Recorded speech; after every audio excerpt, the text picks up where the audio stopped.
তো গাইজ আসসালামু আলাইকুম। আজকের ভিডিওতে আমরা কি কি করব, এই ভিডিওতে আপনারা দেখবেন কিভাবে পুঁইশাক বাজারজাতকরণ করে।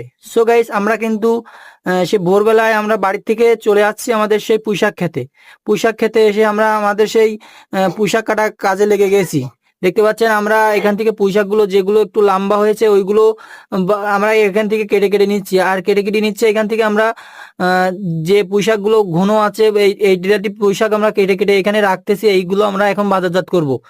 আর এখান থেকে আমরা কিন্তু পুঁইশাকের গড়া কিন্তু মানে কি প্রায় 4 আঙ্গুল মতন উঁচু করে করে কাটতেছি, যাতে এরপরে আবার আমরা ওইখান থেকে কোর্স করলে আমরা আবার বাজারজাতকরণ করতে পারি। এটা করলে আমরা প্রায় 1-1.5 মাস মতন এভাবে কেটে কেটে যেতে পারবো। আর যদি আমরা গোড়া থেকে কেটে ফেলে তাহলে আমরা এই একবারেই শেষ হয়ে যাবে, এই জন্য আমরা রেখে দিয়ে আমরা কিন্তু কেটে ফেলছি পুঁইশাক।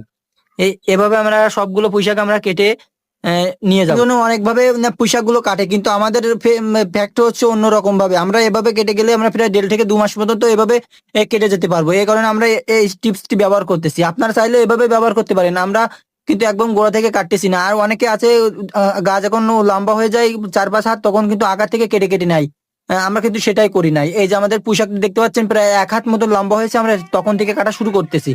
আর এভাবে কাটলে আমার মতে মনে করেন বীজ কিন্তু যখন আপনারা জমিতে বীজ ছিটাবেন তখন কিন্তু বেশি পরিমাত্রে বীজ ছিটাতে হবে। আমাদের পুঁইশাকগুলো দেখতে পাচ্ছেন প্রচুর পরিমাণ